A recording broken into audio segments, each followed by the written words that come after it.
आजकल हम देख रहे हैं ना कि बहुत सारे छोटे छोटे बच्चों को अस्थमा बहुत छोटी छोटी उम्र पे हो जाता है। होम्योपैथी में हमारा मानना यह है कि कोई भी डिजीज एक सर्टेन पॉइंट से शुरू होगी। आपने न्यूटन का थर्ड लॉ तो पढ़ा ही होगा। लेकिन एक और बीमारी होती है जिसे हम बोलते हैं ADHD या हाइपर एक्टिव जो बच्चे होते हैं, वो किस तरह से बनता है? दो कॉन्फ्लिक्ट्स। ऑटिज्म के लिए हमें 3 कॉन्फ्लिक्ट्स चाहिए और ADHD के लिए हमको 2 कॉन्फ्लिक्ट्स चाहिए। अभी हम बच्चों की बीमारियों की बात कर रहे हैं तो तारे ज़मीन पर मूवी और उसके बाद शायद सितारे ज़मीन पर भी ये बच्चों की ही मेंटल कंडीशंस के बारे में आई। देखिए, तारे ज़मीन पे आती हूँ।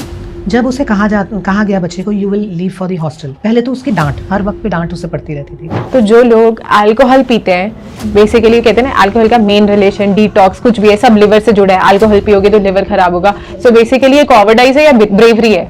ऑब्वियसली कॉवर्डाइज है। आप क्यों जाओगे एक मशीन में? तो आप ये कहना चाहते हो कि उस मूवी में जिस चाइल्ड को डिपिक्ट कर रहे हैं डिसलेक्सिया, ऐसी कोई ट्रेट नहीं है जिसके साथ आप पैदा होते हो?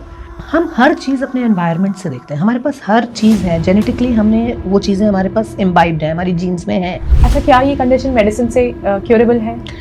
होम्योपैथी से ट्रीटेबल है। ऑटिस्टिक बच्चे बहुत इंप्रूवमेंट आता है। लंग डिसीजेज में फियर का इनका कोई रोल होता है? लंग डिजीजेज में फियर का रोल डेफिनेटली रोल होता है। Fear of survival. एक और बीमारी होती है ना, आजकल बहुत कॉमन है, पहले तो हम सुनते भी नहीं थे, IBS, इरिटेबल बाउल सिंड्रोम। इसके पीछे क्या कन्फ्लिक्ट कह लो या क्यों इरिटेबल बाउल सिंड्रोम? गुस्से, स्पेशली गुस्से से कि बस हो गया मेरा, मैंने अंदर ही अंदर दबा रखा है। दैट इज द टाइम जब भी उसे मोशन वो रिलीज कर ही नहीं सकता क्योंकि वो माइंड में अटक गया है। तो what is the role of liver? Actually liver was meant for thriving. जहाँ पे इतने इनलाइटेंड लोगों की हम बात करते हैं, वो क्या कमी रह गई या क्यों बीमार पड़े वो? देखिए, मैं अपनी समझ से तो बता सकती हूँ आपको। वो ये है कि डेफिनेटली बीमारी पीछे से आ रही है। ऐसी एक बीमारी ना, स्टोन्स, चाहे गॉल ब्लैडर में है चाहे किडनी पे है, एक तो दोनों क्या सेम है? किडनी का स्टोन ज्यादातर देखा जाता है, ये पर्सन बहुत अकेलापन फील करते हैं, अबैंडनमेंट बोलते हैं उसको। हर मुलाकात की अपनी एक कहानी होती है और हर कहानी का अपना एक मतलब। मैं डॉक्टर रश्मि से मिली थी एक सेमिनार में, लेकिन मुझे नहीं लगता ऐसी मुलाकातें कभी भी एक्सीडेंटल होती हैं। जब दो लोग हेल्थ, हीलिंग और ह्यूमन माइंड जैसे सवालों पर बात कर रहे होते हैं तो उनके रास्ते कहीं ना कहीं ज़रूर टकराते हैं। डॉक्टर रश्मि अरोड़ा दिल्ली NCR की एक सीनियर होम्योपैथिक फिजिशियन है जिन्होंने 2 साल से ज़्यादा अकेडमिक और क्लिनिकल एक्सपीरियंस इकट्ठा करा है सिर्फ इसी सब्जेक्ट में। उन्होंने इंडिया के कई रेप्यूटेड इंस्टीट्यूशंस में मेडिकल ऑफिसर और R&D ऑफिसर की तरह काम करा है और उन्हें board of homeopathic system of medicine new Delhi से अवार्ड्स भी मिले हैं। लेकिन जो बात उन्हें सबसे अलग बनाती है वो सिर्फ उनका एक्सपीरियंस नहीं बल्कि उनका एक बहुत खूबसूरत सा कंसेप्ट है। वो कहती हैं reading the mind of pathology. मगर इसका मतलब क्या है? इसका मतलब है डिसीज़ के पीछे कोई ना कोई इमोशनल बैकग्राउंड ज़रूर होता है। वो बैकग्राउंड जो हर रिपोर्ट में नहीं दिखता, क्योंकि जब भी हम डॉक्टर के पास जाते हैं एक शब्द डॉक्टर से बारी बारी सुनते हैं, स्ट्रेस को ही सारी बीमारियों का रीज़न बना दिया जाता है। और हाँ, हमें पता है कि हमें स्ट्रेस नहीं करना चाहिए, पर सवाल ये है कि कैसे? इमोशंस के पास कोई रिमोट कंट्रोल तो होता नहीं। अगर किसी का हार्ट ब्रेक हुआ है तो वो दर्द महसूस करेगा ही। आप उसे बोल सकते हो मूव ऑन, लेकिन वो तुरंत मूव ऑन नहीं कर पाता क्योंकि हर इंसान की इमोशनल सेंसिटिविटी ना अलग होती है। और यहीं से डॉक्टर रश्मि का काम शुरू होता है। उन्होंने सालों तक बच्चों के कंजेनाइटल डिसऑर्डर, साइकोसोमैटिक इलनेसेस और क्रोनिक डिसीजेस के पीछे छुपे इमोशनल पैटर्न्स पर काम किया है। वो सिर्फ सिम्टम्स ट्रीट नहीं करती, वो इंसान की इमोशनल हिस्ट्री पढ़ती हैं, कभी कभी माँ की इमोशनल हिस्ट्री तक, ताकि समझ सके कि डिसीज़ असल में शुरू कहाँ से हुआ है। और सबसे फैसिनेटिंग बात यह है कि ऐसी मेडिसिन्स भी होती हैं जो सिर्फ बॉडी के लिए नहीं बल्कि इन स्पेसिफिक इमोशनल सेंसिटिविटीज़ के लिए होती हैं, जो फिजिकल लेवल से ज़्यादा साइक पर काम करती हैं, जिसे हम सूक्ष्म शरीर यानी कि सटल बॉडी भी कह सकते हैं। उन्होंने अपना काम नेशनल और इंटरनेशनल प्लेटफॉर्म्स पे प्रेजेंट करा है। लेकिन जो बात मुझे सबसे ज़्यादा सुंदर लगती है वो ये है कि इतना गहरा काम इतनी सिंपल और इंसानी लैंग्वेज में समझाने की कैपेबिलिटी वो हर किसी में नहीं होती। आज मैं आपके सामने उन्हें सिर्फ एक डॉक्टर के रूप में नहीं बल्कि एक ऐसे इंसान के रूप में लाना चाहती हूँ जो सालों से डिसीज़ेस के इमोशनल आर्किटेक्चर को डिकोड कर रही हैं, ताकि आप लोग भी अपने माइंड के उन छोटे छोटे कोनों में देख पाएँ जहाँ से इलनेस चुपचाप उगना शुरू करती है। क्या आपने कभी सोचा है कि आपकी डिसीज़ आपसे क्या कहना चाहती है? सिर्फ ये नहीं कि रिपोर्ट्स क्या बोल रही हैं या स्कैन्स क्या दिखा रहे हैं, बल्कि ये कि आपकी बॉडी आपकी ज़िंदगी के बारे में क्या जानती है। जैसे एक एस्ट्रोलॉजर हाथ की रेखा या बर्थ चार्ट देखकर आपका पास्ट, प्रेजेंट और फ्यूचर बताता है, वैसे ही अगर आपकी इलनेस भी एक चार्ट हो तो एक लिविंग चार्ट आपकी इमोशनल हिस्ट्री का, आपके छुपे हुए डर का, दबाई हुई डिज़ायर्स का और उन बातों का जो आप कभी बोल ही नहीं पाए। आज के एपिसोड में हम डिसीज़ेस को एक अलग नज़र से देखने वाले हैं, दुश्मन के रूप में नहीं बल्कि एक मैसेंजर के रूप में। एक ऐसा मैसेंजर जो ऑर्गन्स, सेंसेशन, सिम्टम्स और पेन के थ्रू बात करता है। डॉक्टर रश्मि अरोड़ा के साथ हम एक ऐसी दुनिया एंटर करने जा रहे हैं जहां अस्थमा सिर्फ लंग्स का इशू नहीं होता, माइग्रेन सिर्फ सर का दर्द नहीं होता और इनफर्टिलिटी सिर्फ हार्मोन्स का प्रॉब्लम नहीं होती, बल्कि हर कंडीशन के पीछे एक कहानी होती है और हर ऑर्गन आपके बारे में कुछ ना कुछ याद रखता है। ये डायग्नोसिस नहीं, ये डिकोडिंग है। तो चलिए शुरू करते हैं आज का पॉडकास्ट डॉक्टर रश्मि के साथ। आई एम सो थैंकफुल कि आप आए आज पॉडकास्ट पे और एक्सप्लोर करते हैं बीमारियों की दुनिया बियॉन्ड मेडिसिन। तो डॉक्टर रश्मि, सबसे पहले मैं ये जानना चाहती हूँ कि नॉर्मली जब हम एक एलोपैथिक हॉस्पिटल या मॉडर्न मेडिसिन हॉस्पिटल में जाते हैं तो कंसल्टेशन नॉर्मली 3 से 4 मिनट में ख़त्म हो जाता है। आप जाते हो, आप डॉक्टर को बोलते हो मेरे पेट दर्द है या मेरे टांग दर्द है, वो 3-4 टेस्ट लिखते हैं and then they give you a medicine. But on the contrary जब आप एक होम्योपैथिक डॉक्टर के पास जाते हो, मुझे लगता है टेस्ट तो नहीं लिखते डॉक्टर्स उतने, बट उनका जो इंटेरोगेशन है वो ऑलमोस्ट कई बार घंटा भी चलता है, स्पेशली इन क्रोनिक डिसीजेस। ये डिफरेंस क्यों है? देखिए, ऐसा है कि मैं अगर आपको बोलूं कि होम्योपैथ का काम क्या है, the homeopath treats the man in disease while other pathies treat the disease in man. Basically वो ऑर्गन स्पेसिफिक है। हम लोग जो हैं ऑर्गन स्पेसिफिक, मैं एक्सप्लेन करती हूँ अभी, पर ऑर्गन स्पेसिफिक है और जो हमारी जो थेरेपी है वो पर्सन स्पेसिफिक है। आप समझिए, कोई भी बीमारी, जो भी बीमारी हो, मान लीजिए आपको किडनी स्टोन्स ही हैं, आपको पता है कि ये किडनी में स्टोन्स हैं तो किडनी हमारा ऑर्गन अफेक्टेड है। बट एक होम्योपैथ का मानना है कि किडनी के साथ साथ ब्रेन में कुछ सर्टन एरियाज़ हैं, जैसे किडनी के एरियाज़ हैं, लिवर के एरियाज़ अलग हैं या आपके इंटेस्टाइन के एरियाज़ अलग हैं, तो वो एरिया जो किडनी को कैटर करता है, वो पर्टिकुलर टिश्यू ऑफ किडनी को कैटर करता है, वो भी इम्पैक्टेड है और साथ में हमारे माइंड भी इम्पैक्टेड है। तो वो सारी चीज़ों को एक थ्रेड में पिरोया जाता है कि वो आपका बेसिकली वो थ्रेड ऐसा थ्रेड होगा कि जिसमें आपकी पूरे पर्सन की मेडिसिन निकलेगी। इसलिए हम लोगों को इतना टाइम लगता है। कई बार डॉक्टर ये भी पूछते हैं कि ना आपको ठंड ज़्यादा लगती है गर्मी, और पेशेंट खुद में कंफ्यूज होता है कि यार इसका क्या जवाब दूं, क्योंकि आजकल गर्मियों में सब एसी यूज़ करते हैं और सर्दियों में सब हीटर यूज़ करते हैं। हमारा जैसा क्लियर कट डिमार्केशन तो बहुत कम है कि विंटर्स में आपने कट स्लीव्स पहने और मैं ओवरकोट पहन के बैठी हूँ। बट इसका क्या रेलेवेंस है किसी बीमारी में? मतलब हम ये तो सोच सकते हैं कि भाई स्ट्रेस से बीमारी होती है, इन चीज़ों से भी कुछ फ़र्क पड़ता है क्या? इन चीज़ों से बीमारी तो नहीं, पर हाँ बीमारी की पर्सन की जानकारी हमें मिल जाती है। अगर देखा जाए तो आप कितने सेंस ऑर्गन्स जानते हैं? 5। और कितने सेंसेस जानते हैं? एक छठी इंद्रिय और मान लो, जैसे हम बोलते हैं थर्ड आई, है मतलब इन कॉमन, हाँ, फीलिंग वाली आई होगी। एक्चुअली ये साइंस बैकअप है और 233 सेंसेस होते हैं हमारे पास। 233 नहीं 22 अच्छा 22, हाँ, किसी भी इंसान के पास इससे 22 से 33 के बीच में सेंसेस होते हैं। अब ये डिपेंड करता है कि हम कौन से सेंसेस यूज़ करते हैं ज़्यादा। तो आप ये देखिए कि जो हमारा और सेंसेस जो हैं वो हैं बैलेंस, वो भी एक सेंस है। पोजीशन, अब मेरा हाथ यहाँ पे इस पोजीशन में है या यहाँ पे इस पोजीशन में है, तो वो पोजीशन की एनालिसिस भी हमारा ब्रेन कॉन्स्टेंटली कर रहा है, वो भी एक सेंस है। एक मैकेनोसेप्टिक सेंस होती है कि हमने मूवमेंट किया, वो भी एक सेंस है। ऐसे ही टेम्परेचर भी एक सेंस है, प्रेशर भी एक सेंस है, ईच की परसेप्शन भी एक सेंस है। एक और सेंस बहुत इंटरेस्टिंग है हमारी बॉडी के अंदर, थर्स्ट, एपिटाइट, यूरिन का ब्लैडर का यूरिनरी ब्लैडर की फुलनेस, स्टूल की अर्ज, ये सब एक सेंसेस हैं बॉडी के अंदर। एक और बहुत इंटरेस्टिंग सेंस है sense of ownership. Sense of ownership क्या होती है कि आपका पैर आपका है या आपका ऑर्गन आपका है। जो जिन लोगों को पैरालिसिस हो जाता है उनका जो उनको वो ओनरशिप की सेंस भी ख़त्म हो जाती है।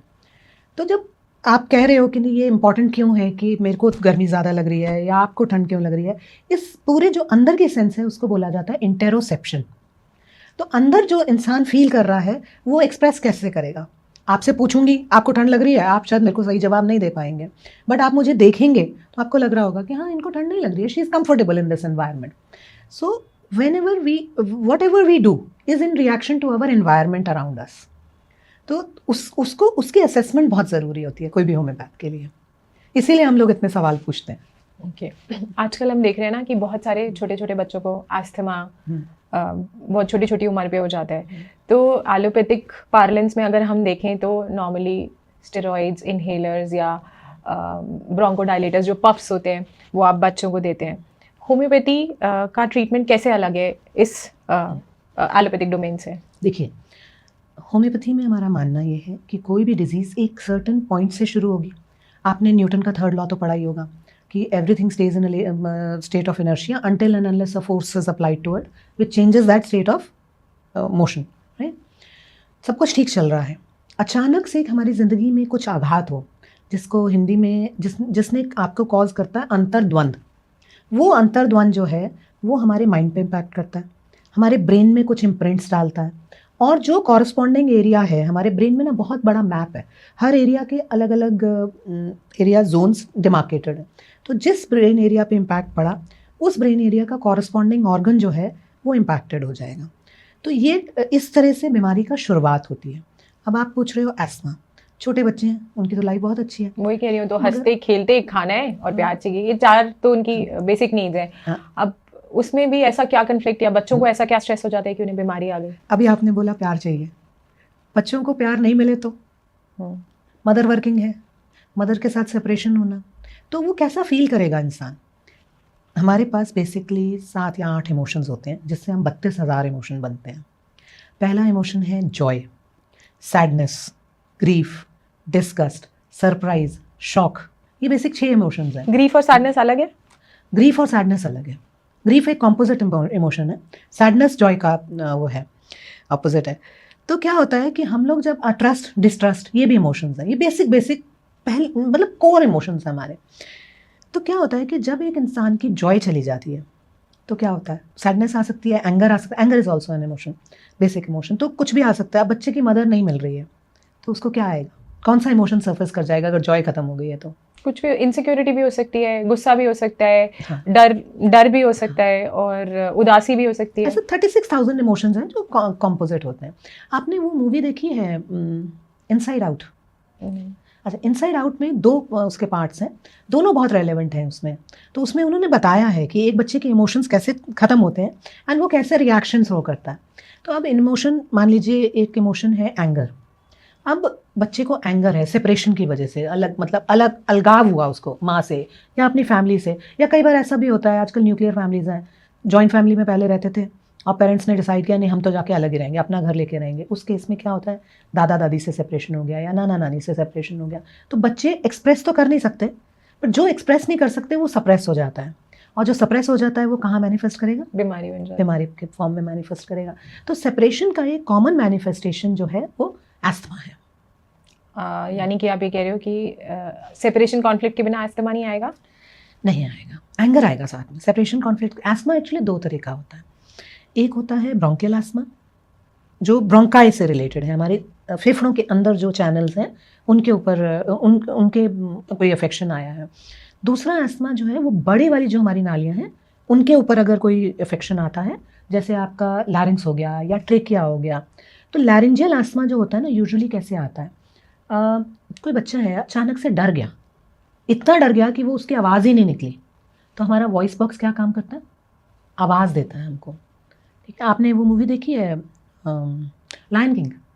नहीं, बच्चों ने ज़रूर देखी। हाँ, लायन किंग जो अभी वाली आई है, लेटेस्ट वाली, उसमें क्या होता है कि व्हेन हिज फादर डाइज, तो वो जो बच्चा है कब है, ही लूजेज हिज वॉइस और उसकी आवाज़ बिल्कुल बिल्ली की तरह हो जाती है।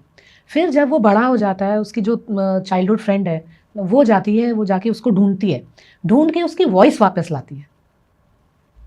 तो हमारे लिए हमारी वॉइस बहुत इंपॉर्टेंट है। अगर पर्सन को वॉइस ही नहीं मिली, वो डर गया, तो कहाँ कौन सा इफेक्शन आएगा, लार्जर आपके जो एयर ट्यूब्स हैं उनमें इफेक्शंस आएंगे। एंड जब आप छोटे वाले मतलब जब आप एंगर आता है तो स्मॉलर ब्रोंकियल ट्यूब्स इफेक्टेड होती हैं। तो बच्चों के केस में आप दोनों, फियर की वजह से भी आस्मा आ सकता है और एंगर की वजह से भी आस्मा आ सकता है। ऐसे ही बच्चों में एक बीमारी होती है टॉन्सिल्स। हाँ, तो टॉन्सिलाइटिस कब आता है? देखिए टॉन्सिल्स क्या है, गेटवे हैं यहाँ पे। दिमाग की बात करती हूँ, वैसे हम फिजिकल तो हम सब जानते हैं कि टॉन्सिलाइटिस इन्फेक्शन है, बट कुछ मदर्स हैं जैसे उनकी आदत होती है कि हर बच्चे को बार बार फीड कराना है, खाती नहीं, खा लो खा लो खा लो। बच्चा क्या करेगा, अननोइंगली और नोइंगली अपने माइंड से यहाँ पे ब्लॉकेज क्रिएट कर देगा ओके कि मुझे ये दरवाज़ा बंद करना है, मुझे नहीं खाना। ठीक है, तो इस तरह से बच्चों में जो साइकी पाई जाती है टॉन्सिलाइटिस में, वो ये पाई जाती है। सिर्फ ये ही कि और भी कोई साइकी हो सकती है? नहीं, और भी हो सकती है, कोई जैसे? ऐसी इन्फॉर्मेशन जो नहीं लेनी है उसको, ओके। तो हम ब्लॉक कर देंगे दरवाज़ों को। ओके, पर इंफॉर्मेशन के लिए कान के दरवाजे की जगह गले का दरवाजा क्यों ब्लॉक होगा? क्योंकि आप इंफॉर्मेशन कान से सिर्फ सुन रहे हैं, गले से आप एक्सप्रेशन कर रहे हैं, आपने एक्सप्रेशन करना छोड़ दिया। ओके।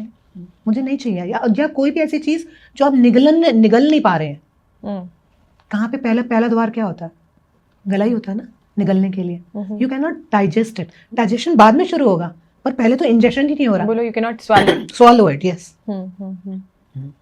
ठीक है।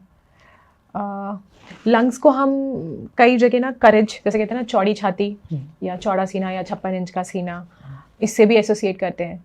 तो क्या लंग डिसीजेज में फियर का इनका कोई रोल होता है? लंग डिजीजेस में फियर का रोल होता है, डेफिनेटली रोल होता है। फियर ऑफ सर्वाइवल होता है। लंग का काम क्या है? ऑक्सीजन लेना, ऑक्सीजन छोड़ना। बहुत वाइटल चीज़ हम लोग ले रहे हैं। तो क्या होता है कि जब कभी भी सर्वाइवल इंस्टिंक्ट आता है, मतलब बिल्कुल जान पे बना ही है, ऐसा फियर हमारे लंग्स को इम्पैक्ट करता है। आजकल हम कहते हैं ना AQI खराब है इसलिए लोगों की खांसी नहीं जा रही है, तो is it more because of AQI या is it more because of the news या हाउ इट इज़ प्रेजेंटेड कि सबको कैंसर हो जाएगा और सबको ये हो जाएगा, उस फियर की वजह से यू मीन टू से ज़्यादा बीमारियां हैं दैन द एक्चुअल सिचुएशन? बिल्कुल। इसका एग्जाम्पल मैं आपको कोविड से समझाती हूँ, AQI के से रिलेशनशिप में समझाती हूँ। उन लोगों को कोविड ज़्यादा इम्पैक्ट किया जो डर गए, जो सड़क पे खड़ा हुआ लेबरर या जो हमें वो कुरियर देने आते थे लोग, उन लोगों को डर नहीं था इतना। उन लोगों को कोविड ने इम्पैक्ट भी नहीं किया है। अब आप AQI ठीक है, डेफिनेटली ख़राब है, फ़र्क तो पड़ रहा है, बट जितना न्यूज़ में आ रहा है उतना लोग डर रहे हैं और उतना लोग अपने दिमाग में प्रोटेक्टिव लेयर डाल रहे हैं। जितनी प्रोटेक्टिव लेयर डाल रहे हैं उतनी और बढ़ रही है चीज़। Okay. अभी हम बच्चों की बीमारियों की बात कर रहे हैं, तो तारे ज़मीन पर मूवी और उसके बाद शायद से तारे ज़मीन पर भी ये बच्चों की ही मेंटल कंडीशंस के बारे में आई। तो बेसिकली एज अ होम्योपैथ आपके लिए, मतलब किसी ऑडियंस को अगर समझना हो कि यू नो कोई भी इमोशनल कंडीशन कैसे बीमारी को ओरिजिनेट करती है, तो आप इसको थोड़ा ब्रेक करके समझाइए। देखिए, तारे ज़मीन पे आती हूँ। जब उसे कहा गया बच्चे को you will leave for the hostel, पहले तो उसकी डांट, हर वक्त पे डांट उसे पड़ती रहती थी। He became a dyslexic child. Dyslexia का मतलब है कि वो अपनी एक्सप्रेशन नहीं आ रहा है उसको प्रॉपरली, ना रिटर्न में आ रहा है ना वर्बली आ रहा है उसका एक्सप्रेशन। तो वो जो एक्सप्रेशन है ना, वो क्यों नहीं आया? क्योंकि उसको डर था, कॉन्स्टेंट डर था। अगर आप उस मूवी में भी देखो तो वो बच्चा ना डरा सा, सहमा सा शुरू से ही रहता है। उसका फादर जो है उसको बहुत डरा के रखता है, एक तरह से उसको पसंद नहीं करता है। तो वो बच्चा क्या करता है कि इस तरह के इम्पैक्ट, और प्लस एक बहुत बड़ा इम्पैक्ट तब आया जब उसको कहा गया कि तुम्हें हॉस्टल छोड़ दिया जाएगा। छोटा बच्चा है, उसको वैसे ही प्रॉब्लम है, उसको माँ की ज़रूरत है, और उसको सडनली कह दो आज तुम छोड़ दिए गए। उस पर क्या इम्पैक्ट आएगा ऐसे बच्चे के ऊपर? ऐसा बच्चा अकेला फील करेगा।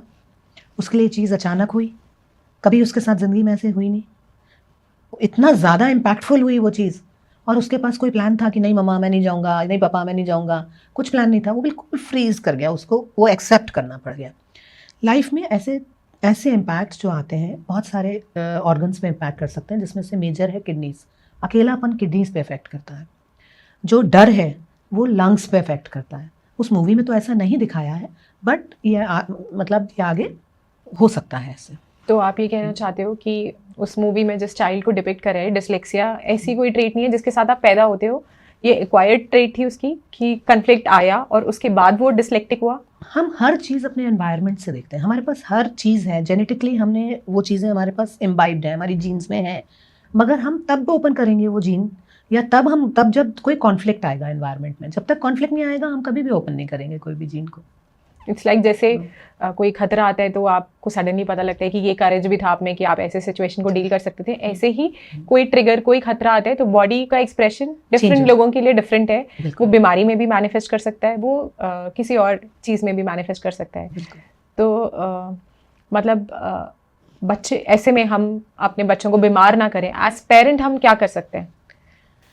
देखिए, सबसे बड़ी चीज़ ना आजकल परफॉर्मेंस प्रेशर है बच्चों के ऊपर। जो मैं नहीं कर पाया या मैं नहीं कर पाई वो मेरे बच्चे पूरे करें।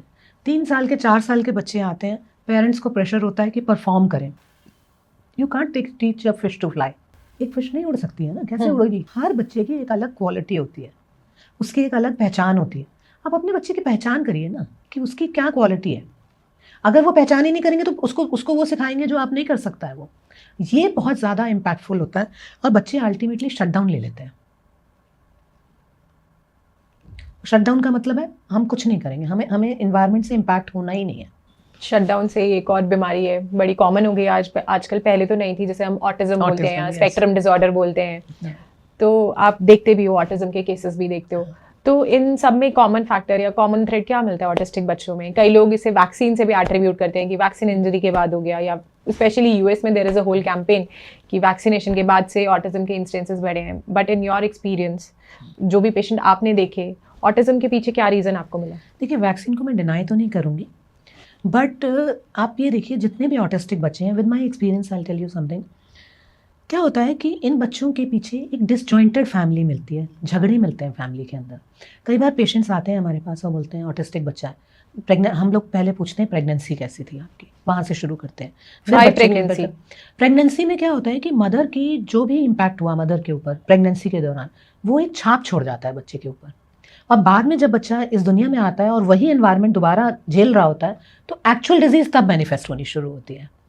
तो क्या होता है कि ये जो प्रेगनेंसी के दौरान हम पहले पूछते हैं कि प्रेगनेंसी में क्या आपका क्या हुआ, फिर बच्चे में क्या हुआ। ज़्यादातर पेरेंट्स बोल देते हैं नहीं नहीं, मेरी प्रेगनेंसी तो बहुत अच्छी थी, बहुत ही अच्छी थी, कोई प्रॉब्लम नहीं थी। तो हम उनको बोलते हैं देखो फ़ायदा नहीं होगा, आपके झगड़े वगैरह हो रहे, नहीं नहीं मैं तो बिल्कुल बहुत अच्छा है। बट जैसे जैसे आप उनसे और पूछते जाएंगे, वो खुद ही ओपन अप हो जाते हैं और वो बोल देते हैं हाँ जी मेरी फैमिली डिसजॉइंटेड। एक्चुअली मेरे को लगता है ऐसे केसेस में ना, कई बारी तो हम खुद ही उस अवेयरनेस में ही नहीं होते, कुछ चीज़ों को हम normal part and parcel of life मान लेते हैं और हमें लगता है इसमें बताने वाली क्या बात है। ऐसे तो होता ही है ना, पति ने ऐसे तेज आवाज़ में बोल दिया, या सास के साथ ये झगड़ा हुआ, या सास ने ऐसे बोला। उतनी इंक्वायरी में अगर जाएंगे तो शायद लगता है उस इंसान का खुद भी सर्वाइवल मुश्किल है कि वो उस चीज़ को हर टाइम कैरी करके जिए। तो आप कैसे वो लिंक निकालते हो कि ये पर्टिकुलर कन्फ्लिक्ट था, क्योंकि 9 महीने की पीरियड में मे बी 20 बातें हुई हों। So how do you find out कि ये पर्टिकुलर ट्रिगर फैक्टर था या ये पर्टिकुलर कन्फ्लिक्ट था जिसकी वजह से ऐसा हुआ? इसके लिए आंसर करने से पहले तो मैं आपको, you are doing a commendable job by creating an awareness in people कि भाई इस तरह से कॉन्फ्लिक्ट्स भी होते हैं। एंड हम कैसे पता लगाते हैं, एक्चुअली जब भी कोई भी कंजेनाइटल डिसऑर्डर आता है प्रेगनेंसी के दौरान, मतलब इनिशियल ईयर्स ऑफ लाइफ में मिलता है कंजेनाइटल डिसऑर्डर, तो उसको हम 3 पार्ट्स में ब्रेक करते हैं।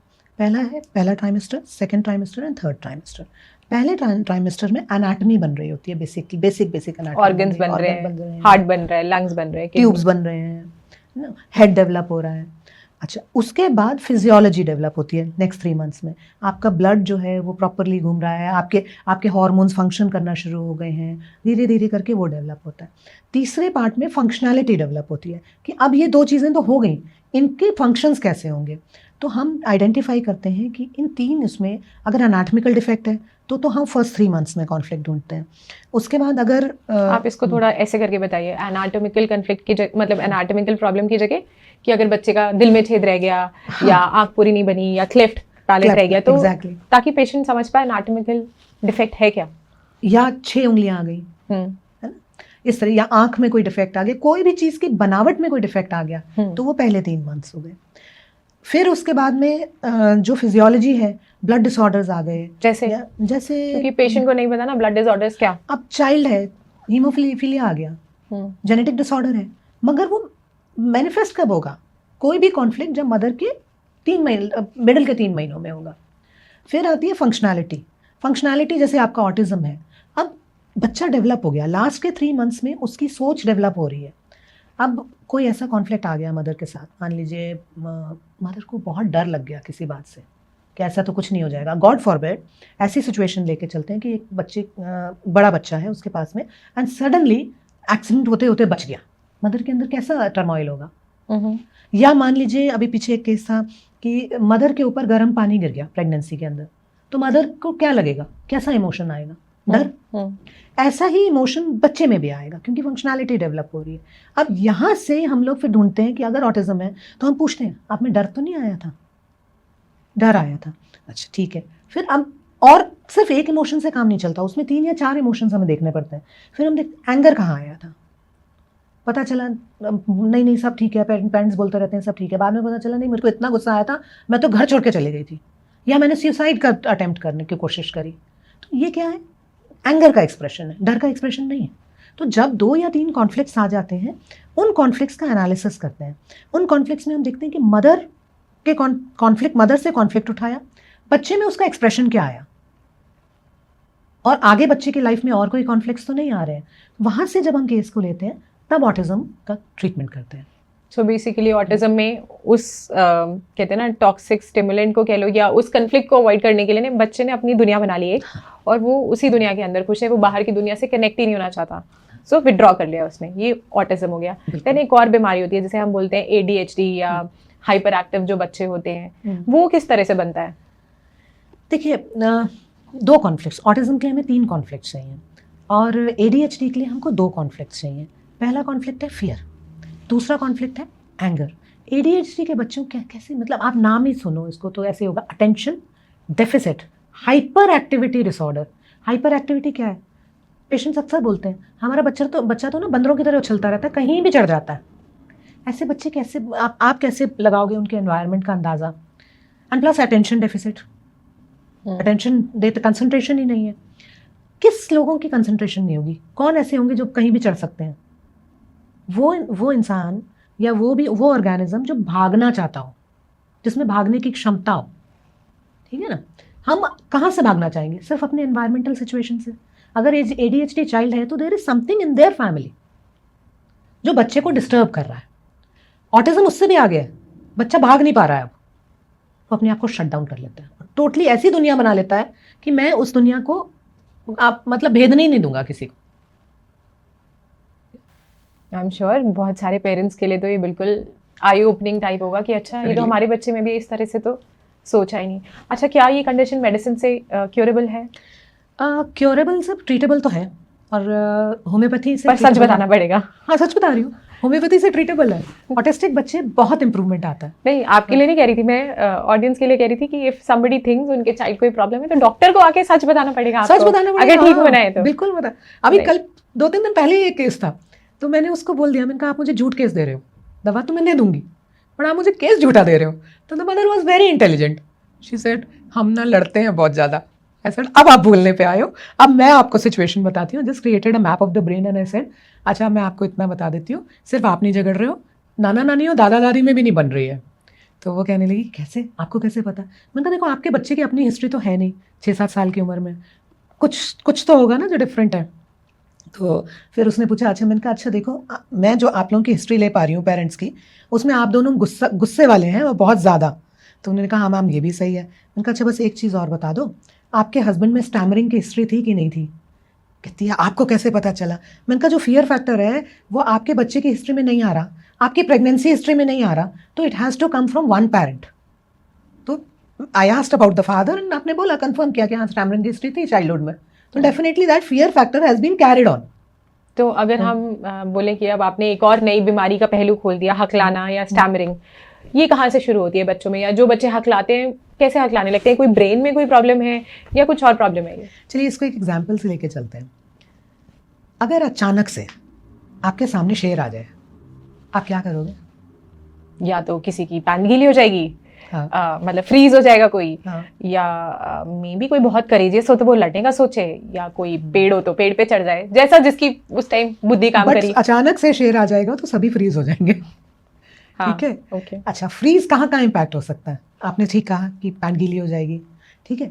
एक और एक्सप्रेशन है, वो है वोकल कॉर्ड्स का बंद हो जाना, आवाज ही नहीं निकलेगी, टोटली आवाज निकलेगी। उस टाइम आपका कैसा आवाज निकलेगी? सही बात है, कई बार पेरेंट ही बहुत जोर से बच्चे को डांट देते हैं, बच्चे की आवाज उस टाइम के लिए बिल्कुल वो बोल ही नहीं पाता कुछ। और बोलते पता क्या, हमने डांटा इसलिए क्योंकि, मैं बोलती हूँ इसलिए क्योंकि हटा के बताओ कितनी जोर से डांटा था। तो ये है, सही बात है। आप बच्चों को छोड़ दो, इवन विद एडल्ट्स, सपोज किसी के फादर या किसी का हस्बैंड बहुत जोर से डांट देते हैं, उस टाइम उसका एक्सप्रेशन ही बंद हो जाता है कि वो आगे कुछ भूल पाए या बता पाए। बच्चे तो फिर बहुत छोटे हैं, उन पे ये चीज़ डिपेंड करती है हर बंदे की सेंसिटिविटी पे, कौन कितना सेंसिटिव है। इसको भी एक एग्जांपल लेके चलते हैं। आप एक जंगल में जा रहे हो, ठीक है, वहाँ पे मेरा क्वेश्चन सिर्फ आपसे ये है, कुछ लटका हुआ है पेड़ पर, क्या क्या हो सकता है? सांप सबसे पहले। आप सबसे पहले सांप से डरते हो ना? रस्सी तो नहीं लटकी होगी जंगल में, बाकी हाँ लताव भी हो सकती है, बट हाँ अगर जंगल सोचा है और लटका सोचा है तो मे बी। मुझे बहुत सारे एग्जांपल्स दिए लोगों ने ये क्वेश्चन पूछने पे। बेताल लटका हो सकता है, विक्रम और बेताल की स्टोरी, ओके, ठीक है। पतंग लटकी हो सकती है, बंदर लटका हो सकता है, दुनिया भर के चीजें बताएं, पत्ता लटका हो सकता है। तो अब मैंने तो कुछ नहीं पूछा, मैंने तो पूछा पेड़ पे कुछ लटका हुआ है, फल लटका हो सकता है। जिसकी जैसी सोच, जिसकी जैसी सेंसिटिविटी, वो वैसा ही एक्सप्रेशन देगा। और जो पहला एक्सप्रेशन होगा ना, वो हमारा डर का होगा। जिस चीज़ से हम डरते हैं, आपने सांप बोला, आपका एक्सप्रेशन एकदम चेंज हो गया, सांप, ओ माय गॉड, ऐसी सिचुएशन में तो सांप ही हो सकता है। अब जिसने मुझे बेताल बोला था ना, वो चंदा मामा बहुत पड़ता था बेताल से डरता था। तो हर चीज़ में हमारी सेंसिटिविटी, हमारा डर जो है ना, fear is the mother of all diseases. वो हमारी सेंसिटिविटी बताता है कि हम किस चीज़ में हम, आप एक जले में नमक छिड़क रहे हो सर, पर वो जला तो है ना। तो कमिंग बैक टू स्टैमरिंग, जैसे आपने बोला कि इसके फादर स्टैमर करते थे, तो स्टैमरिंग क्यों होता है? देखिए, जब भी कोई डर आता है अचानक से, अचानक बहुत इंपॉर्टेंट है यहाँ पे, अचानक से डर आया, आप वो थॉटफुल एक्सप्रेशन दे ही नहीं सकते हो। क्या होता है कि हमारे ब्रेन के ना बेसिक 3 पार्ट्स होते हैं। एक यहाँ होता है, ये सिर्फ हमें सर्वाइव कराता है। इसका काम क्या है? खाना पीना, सोना, रिप्रोड्यूस करना, और रिप्रोड्यूस मतलब बच्चे पैदा करना, और अपना निकालना, सर्वाइवल इंस्टिंक्ट, सर्वाइवल। हाँ जी। फिर आता है आपका मिडल ब्रेन।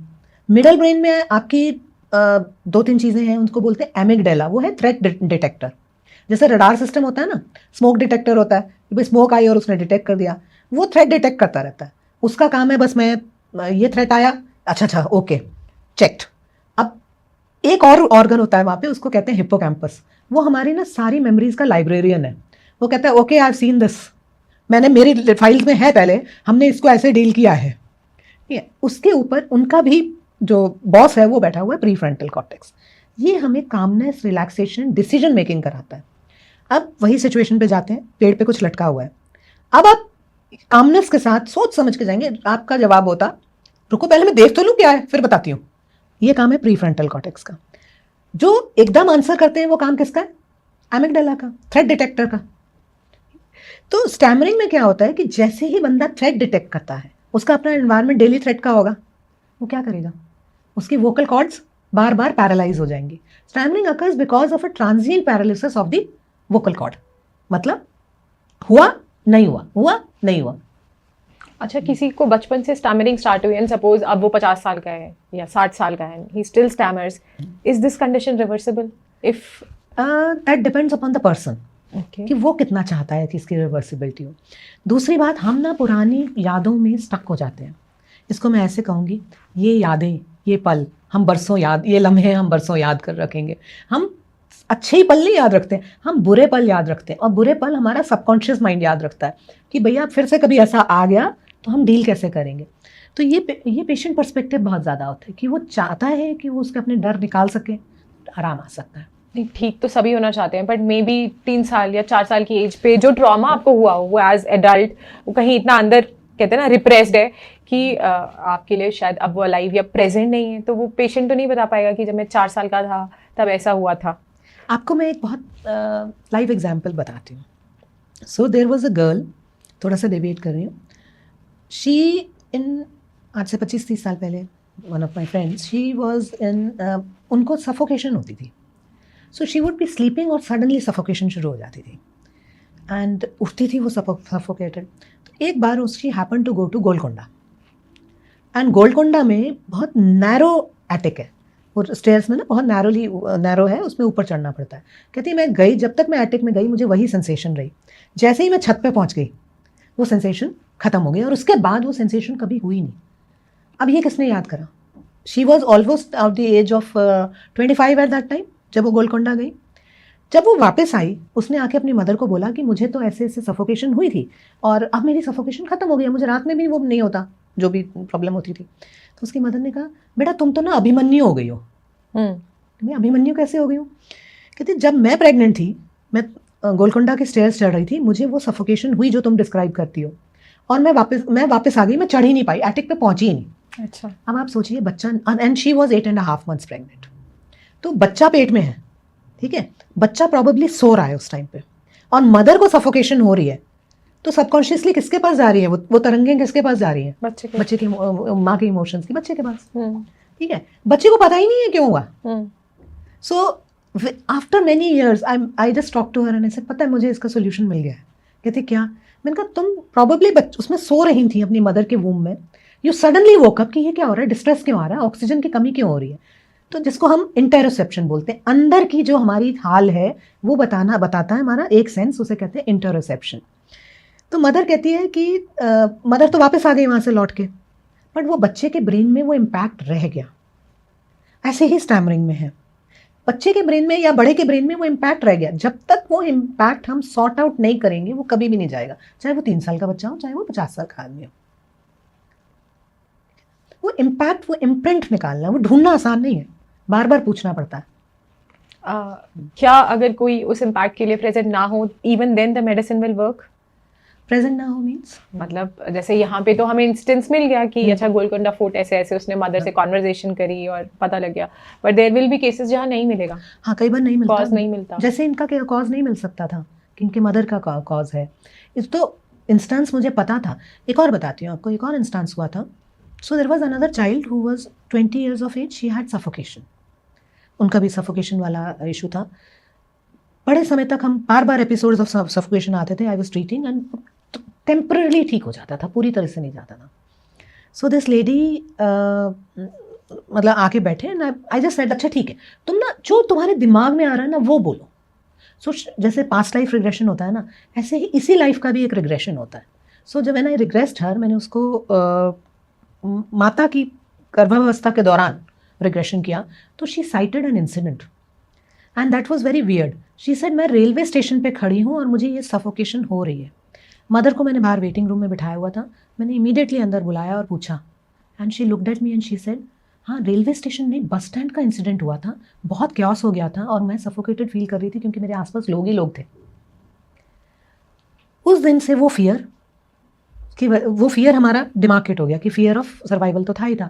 होम्योपैथिक मेडिसिन दिया, एंड प्लस ये अवेयरनेस ही बहुत होती है मेडिसिन के कि भाई मेरा ये यहाँ से स्टार्ट हुआ है। उस बच्ची को आज तक तो मुझे पता नहीं कि सफोकेशन दोबारा नहीं हुआ है, मुझे पता है।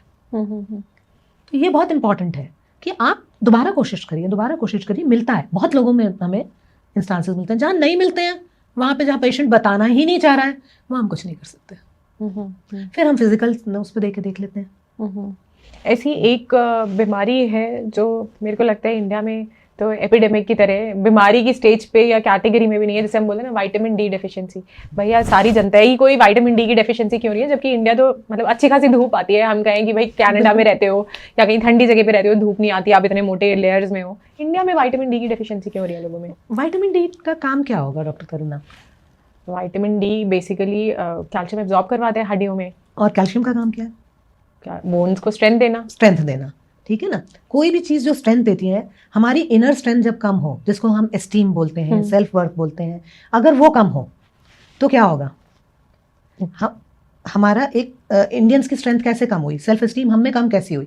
एक टाइम पे हम सोने की चिड़िया कहलाते थे, ठीक है।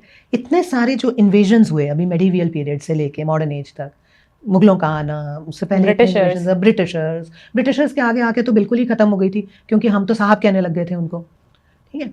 तो हमारी एस्टीम का क्या हुआ? खत्म हो गई। अब विटामिन डी की नीड है बॉडी को कैल्शियम बिल्ड करने के लिए, स्ट्रेंथ देने के लिए।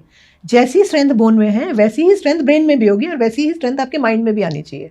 ओके, तीनों चीजें एक ही टाइम पे मतलब तो अब तो अंग्रेजों को गए हुए भी इतना टाइम हो गया, तो तब का जो भी आत्मसम्मान कम हुआ, इज इट मतलब लाइक स्टिल कंटिन्यूइंग? हमें अभी भी स्वाभिमान नहीं है, आप ये कहना चाहते हो? It is still continuing in our life. अब फिनलैंड को देखो ना, वहां तो धूप आती ही नहीं है।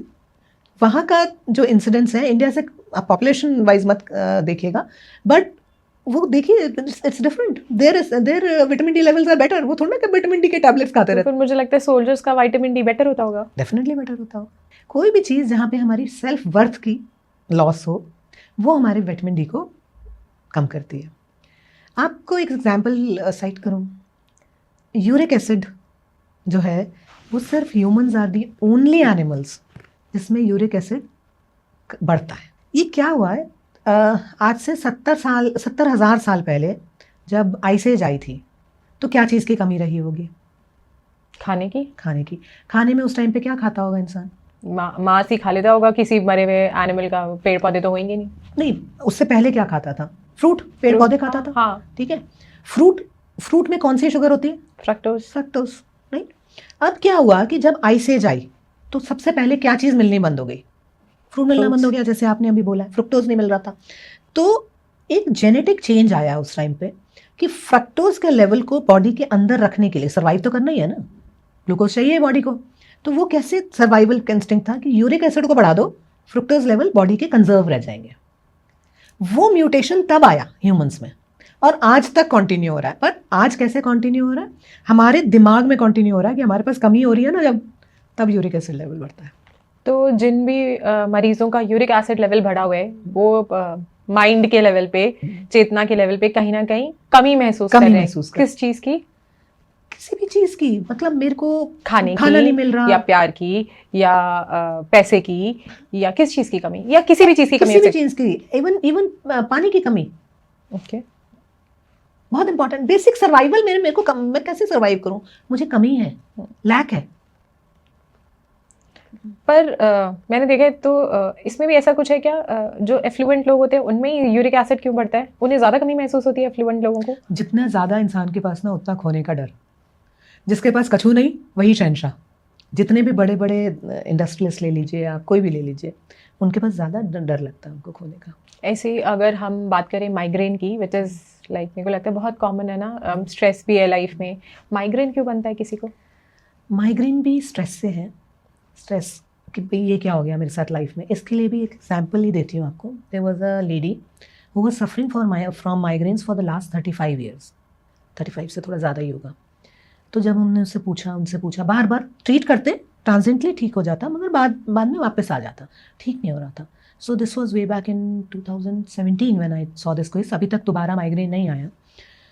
उनकी कहानी में ये पता चला कि उनकी जब शादी हुई उस दिन उनको एक कमरे में रखा गया।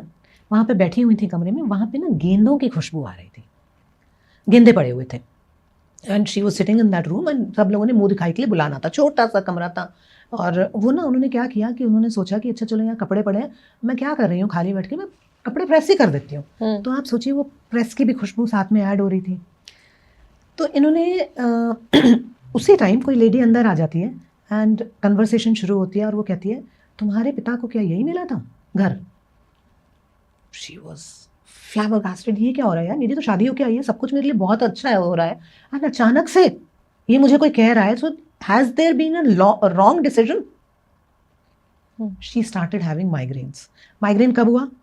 कब होता था? जब भी इनमें से या तो वो छोटा सा कमरा कोई ऐसा हो, छोटा सा है, फैला सा कमरा है, प्रेस की खुशबू, गेंदों की खुशबू, ये सब चीज़ें जब भी ट्रिगर होती थी, आपके सबकॉन्शियस माइंड को सोचने की ज़रूरत ही नहीं है, आपको वो आई नहीं और आप यू आर गॉन। तो जब लास्ट माइग्रेन हुआ, I just asked her, I said आप बताओ मुझे माइग्रेन हुआ कैसे, क्या कर रहे थे आप? उन्होंने कहा मैं प्रेस कर रही थी। उन्होंने कहा अच्छा अपना एनवायरनमेंट देखो और बताओ क्या क्या पड़ा है यहाँ पे। कहते यार एक गेंदे की माला आई हुई है, कल पूजा थी, मैंने उसको सजा दिया और मैं यहाँ पे प्रेस कर रही हूँ। Then I started asking her कि what is your story behind this. उस स्टोरी में हमको ये मिला एंड उसके बाद ट्रीटमेंट दिया and she was fine, she is fine till now. अब जिनके लाइफ में माइग्रेन हो और गेंदे के फूल की कोई कहानी ना हो, तो वो कैसे अपने माइग्रेन को सोचें या क्यों हो रहे हैं? कोई और कहानी होगी उनके। देखिए हम लोग कोई भी चीज़, जो भी ट्रॉमा का इम्पैक्ट है, आघात जिसको बोलते हैं, कोई भी आघात हमें लाइफ में जब भी होता है वो एक अंतर्द्वंद करता है। आघात को हम लेते हैं सिर्फ 5 सेंसेस से, या तो हम देखते हैं, या हम सुनते हैं, या स्मेल करते हैं, या टेस्ट करते हैं, या हम फील करते हैं। ये 5 सेंस ऑर्गन से ही फील कर सकते हैं। हम कोई भी चीज़ इम्बाइब करते हैं बॉडी के अंदर, ये इन्फॉर्मेशन हमारे माइंड पे जाती है और वो जो माइंड है वो फिर आगे बॉडी के ऊपर इन्फॉर्मेशन भेजता है कि ये आघात आया है, अब आपको इस आघात के लिए अडैप्ट करना पड़ेगा। ठीक है, अब पर्सन क्या करना शुरू कर देता है, ये मेरा ट्रॉमा है, मैं इसमें अडैप्ट करना शुरू कर देता हूँ। अडैप्टेशन ईजीनेस कभी भी नहीं लाएगा। अडैप्टेशन हमेशा डिस-ईज लाएगा, मतलब ईज से हमें हटाएगा, जिसको हम बोलते हैं डिस-ईज। तो जब भी ये इम्पैक्ट आया, कोई भी इम्पैक्ट किसी को आया, अब हर एक की स्टोरी अलग अलग होती है, तो एक एग्जाम्पल था। अगर हमने ये किसी की स्टोरी में हो सकता है, मतलब इन 5 सेंसेस का कोई भी निचोड़, या वो कन्वर्सेशन, या वो टोन ऑफ वॉइस, जो भी कॉमनैलिटी आ जाएगी आपको, कोई भी बीमारी जो उससे रिलेटेड आई थी, माइग्रेन नहीं, वो मैनिफेस्ट कर जाएगी। एक केस आपने सेमिनार में बताया था गैस गैंग्रीन का, जिसमें उसका जो टो है, पैर का अंगूठा, उसमें गैंग्रीन हो जाता है। वो केस आप थोड़ा सा बताओ, ताकि ये जो पैराडाइम है ना लोगों के लिए खुले कि कैसे बीमारी मन से शरीर में ट्रैवल करती है। जी, ये केस था, काफ़ी साल पहले की बात है. So patient entered my clinic and we were just talking. तो उन्होंने कहा मेरे पैर में ना गैस गैंग्रीन है on the greater toe on the right side. So I just looked at him and I said कब से है? कहते हैं 4 years से. मैंने कहा 7 years पहले आपकी लाइफ में क्या अथॉरिटी लॉस हुआ है? तो उन्होंने पहले मुझे ऐसे आपने देखा. 7 क्यों बोला? हाँ, मैं अभी बताती हूँ. क्या होता है कि जब हमारी बॉडी, हमारे ब्रेन के ना हमारे बॉडी के 2 तरह के क्या बोलते हैं, हम 2 तरह से डिजीज़ को लेते हैं. एक होती है स्ट्रेस फेज, एक होती है रेस्ट फेज. स्ट्रेस फेज क्या होती है? जिसमें हम वो स्ट्रेस से लड़ने की शक्ति निकाल रहे होते हैं, जो हमको उथल पुथल जब चल रही है, उथल पुथल चलती रहती है, वो आघात आया है, हम निकल जाएं किसी तरह से इससे बाहर. दूसरी स्टेज क्या होती है? निकल गए हाँ, उथल पुथल से और अडाप्ट कर लिया. अडाप्ट Stress भी नहीं को. कर लिया, हम निकल गए, हमने डील कर लिया. अब क्या होगा, हमारे बॉडी ना पानी भरेगी अंदर, ताकि आपके अंदर से जो भी टॉक्सिन जमा हुआ था उथल पुथल में वो निकाल दे. ठीक है. तो क्या बात, गैस गैंग्रीन वाला केस. हाँ, गैस गैंग्रीन वाला केस कर. तो आपने बोला कि उसको ये था, आपने पूछा 7 साल पहले अथॉरिटी लॉस हुआ है. तो 7 साल पहले इसलिए क्योंकि 4 साल पहले उसको, 4 साल से ये गैस गैंग्रीन आया है. मगर 4 साल पहले गैस गैंग्रीन, पहले मैं केस बताती हूँ फिर बता दें. जब 4 साल पहले गैस गैंग्रीन आया कैसे? मेट्रो में जा रहे थे, मेट्रो में जाके पैर कट गया. पैर कट गया? पैर कट गया मतलब अंगूठा कट गया. कट गया, अलग हो गया? हाँ, कट गया, वो अटक गया था एस्केलेटर में. एस्केलेटर, वो जो सीढ़ियां चढ़ने की होती है, उसमें पैर का अंगूठा अटक गया और अलग हो गया. अलग हो गया. ओके. ये इंजरी हुई 4 साल पहले. 4 साल पहले. ओके. अथॉरिटी लॉस कब हुआ? 7 साल 7 पहले. साल पहले. ठीक है. आपकी 3 साल तक वो उथल पुथल चल रही थी. जैसे ही आप बेटर हो जाएंगे, जैसे ही आप उथल पुथल से दूर हो जाएंगे ना, उस टाइम पे आपकी बॉडी टोल लेगी. तो उससे पहले माइंड टोल ले रहा होता है उथल पुथल, अब बॉडी टोल लेगी. तो उसको मैंने जब कहा, पूछा कि आपके 7 साल पहले आपको क्या हुआ था, तो उसने कहा मैंने 7 करोड़ लूज किए थे किसी शेयर मार्केट में, 7 crore. And he stood up and he said आपको कैसे पता चला? आपने किसी से सुना है? मैंने कहा नहीं, आपके अंगूठे ने मुझे बता दिया कि आपका इतना समय, ये आपकी कैलकुलेशन है कि इतना समय तक आपकी उथल पुथल चली होगी. अब बॉडी ने आपके इतने सालों से आपका टोल लिया हुआ है और आपको रेपिटेटिवली वो गैस गैंग्रीन हो रहा है बिकॉज ऑफ द इंजरी. तो अंगूठा वापस जोड़ा गया था? नहीं, वो कट गया था. अच्छा. और वहां पे बस इन्फेक्शन ठीक नहीं हो रहा था? हाँ, उसी स्टब में बार बार इन्फेक्शन हो जाता था उनको. तो ये था उनके साथ. ओके. बड़ा अद्भुत है ना कि कैसे कोई बीमारी आपको आपकी हिस्ट्री भी बता रही है कि आपके साथ ये हुआ होगा, तो इसलिए ये बीमारी अभी आ गई है. बिल्कुल. अच्छा, एक और बीमारी होती है ना, आजकल बहुत कॉमन है, पहले तो हम सुनते भी नहीं थे, IBS, इरिटेबल बाउल सिंड्रोम. इसके पीछे क्या कन्फ्लिक्ट कह लो, या क्यों इरिटेबल बाउल सिंड्रोम होता है? देखो, हमारे इंटेस्टाइन का काम क्या है? इरिटेबल बाउल, बाउल यानी इंटेस्टाइन, इंटेस्टाइन का काम क्या है? खाने में से न्यूट्रिएंट एब्जॉर्ब करना, हाँ, और वेस्ट को बाहर करना. सबसे पहले डाइजेस्ट करना. अगर फॉर अ मिनट आप न्यूट्रिएंट खाना छोड़ दो, अगर आप एक पीस ऑफ इंफॉर्मेशन ले लो, आपके घर है, आपके उस घर में एक पीस ऑफ इंफॉर्मेशन को आप निकाल नहीं पा रहे हो, डाइजेस्ट नहीं कर पा रहे हो, तो आप किसको प्रॉब्लम आएगी? कौन से ऑर्गन को प्रॉब्लम आएगी? इंटेस्टाइन को. इसको हम कह सकते हैं ओवरवेल्म्ड. जब पर्सन ओवरवेल्म्ड हो जाता है ना किसी चीज़ से, गुस्से, स्पेशली गुस्से से, कि बस हो गया मेरा, मैंने अंदर ही अंदर दबा रखा है, दैट इज़ द टाइम जब भी उसे मोशन वो रिलीज कर ही नहीं सकता, क्योंकि वो माइंड में अटक गया है. बार बार मोशन जाना, बार बार लूज टूल होना. वो क्यों अटक गया? क्योंकि कुछ ना कुछ वहाँ फ्रोजन है. आपको वो आइडेंटिफाई करना पड़ेगा कि फ्रोजन है क्या. ऐसे केस में, अच्छा, मेरे को एक केस याद आता है, उसमें 6 साल की बच्चे, 6 महीने की बच्चे की जो थी, आंतें पलट गई थी, आंतें एज एन इंटेस्टाइन, और ऑपरेट करना पड़ा था 6 महीने के बच्चे को. इसमें मतलब बच्चे को गुस्सा आया या बच्चे की माँ को गुस्सा आया? बच्चे की माँ को आ सकता है, क्योंकि 6 महीने का बच्चा तो क्या ही गुस्सा, नहीं, गुस्सा तो कर गुस्सा सकता है कर सकता कि है. दूध नहीं दिया मुझे टाइम से, और बहुत गुस्सा आ सकता है. पहले दिन से ईगो आ जाती है. हाँ. फर्स्ट मिनट से. तो इसकी जो आंतें पलट गई और फिर उसको ऑपरेट करना पड़ा, क्या ये अवॉइडेबल था? हाँ, ये अवॉइडेबल था. मदर की हिस्ट्री बहुत इंपॉर्टेंट है इस केस में. डेफिनेटली मदर को गुस्सा आया होगा. देखिए, मैं आपको एक और केस साइट करती हूँ. मेरे पास एक केस था अम्बिलिकल हर्निया का. बच्चा 1 महीना का, लड़की थी, और उसका ऑलमोस्ट टेबल टेनिस की बॉल के साइज़ का अम्बिलिकल हर्निया यहाँ पे था. एंड उस बच्चे के लिए जब उसकी हिस्ट्री ले ली, भाई 1 महीने की बच्चे की क्या हिस्ट्री लेंगे? अब बच्चा बहुत बुरी तरह से रोता था, मतलब रोती थी. 7 बजे से लेकर रात के 11 बजे तक उसका काम ही था रोने को. एंड पहले 4 दिन में वो हमारे पास आई. तो मदर की, मैंने मदर से पूछा, मैंने कहा आप अपनी हिस्ट्री बताओ। तो मदर ने बताया कि जब वो शादी होके आई सब कुछ बहुत अच्छा था, धीरे धीरे उसके हस्बैंड में और उसकी मदर इन लॉ में कॉन्फ्लिक्ट शुरू हुए, आपस में लड़ते रहते थे। तो जो सास थी ना, उन्होंने क्या किया, उन्होंने इल्ज़ाम किस पे लगाया, बहू के ऊपर। इन द मीन टाइम बहू भी कंसीव कर गई। अब बहू को लगा कि भाई मैं, मेरे पे ऊपर इल्ज़ाम क्यों लगा रही हूँ, मैंने कौन से आपकी लड़ाई कराई है। पर धीरे धीरे क्योंकि उनके आपस के कॉन्फ्लिक्ट्स बढ़ते गए, बहू के ऊपर इल्ज़ाम बढ़ते चले गए। अब बहू जवाब नहीं दे सकती थी। What did she do? She started suppressing her anger somehow. मतलब उसके अपने वर्ड्स में है कि वो मेंथॉल वाटर लेती थी और पेट के ऊपर लगा के अपना गुस्सा शांत करती थी, दरवाजे बंद कर देती थी कि भैया मुझे इनका शोर नहीं सुनना, इनकी आपस की कहानी ये लोग जाने, मेरे को क्यों इन्वॉल्व कर रहे हैं। और इतना गुस्सा अंदर एक्सप्रेस कर ही नहीं सकती थी। बच्ची को 1 महीने पैदा हुई, 1 महीने के बाद सडनली इतना बड़ा अम्बिलिकल हर्निया, मतलब वो गुस्से का गुब्बारा था जो बाहर निकला, पूरा गुब्बारा था। एंड आप बिलीव नहीं करेंगे, हमारे होम्योपैथी में हम एक बुक होती है, हम कह सकते हैं कहीं है, उसमें रिपर्टरी कहा जाता है। रिपर्टरी में लिखा हुआ है elements from anger in the mother. ठीक है, अम्बिलिकल हर्निया की हमने मेडिसिन ढूंढी, मेडिसिन दी, 3 मंथ्स के अंदर बच्चे के पास कार भी नहीं था, अम्बिलिकल हर्निया बिल्कुल ठीक, और अच्छा 4.5 सेंटीमीटर्स का हर्निया था। तो that's the magic of homeopathy. Okay, again coming back to that case जिसमें मैं कह रही थी आंतें पलट गई। सो मैं ये पूछ रही थी कि अगर हमें कॉज मिल जाता तो हम इसको दवाई से ठीक कर सकते थे। देखिए ये तो बड़ा रेट्रोस्पेक्टिव है, जब तक देखे बिना हम लोग कुछ नहीं कह सकते कि एक्सटेंट क्या हो गया है।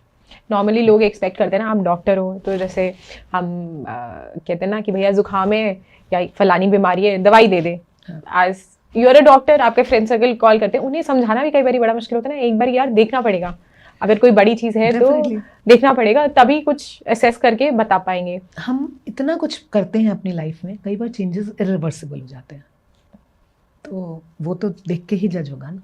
राइट और इसी बच्चे का मैं बताती हूँ आपको, 6 महीने पे वो ऑपरेट हो गया, अभी वो बच्चा 2 साल का है, उसकी आंतें चिपक गई। अगेन ही had to go through the knife, काट के उसके इंटेस्टाइन का टुकड़ा निकाला गया, इंटेस्टाइन रिसेक्ट करी गई, and then you never know it can happen again. तो मेरे को लगता है वो जब तक कहते हैं ना कॉज नहीं निकालोगे अंदर से, whatever it is, anger है, अनडाइजेस्टेड या जो भी है, तो even if you go through a surgery you must still try to know कि आपकी बॉडी आपसे कहना क्या चाह रही है, या ये क्यों आया, क्यों का जवाब आपको हमेशा ढूंढना ही चाहिए, मुझे लगता है।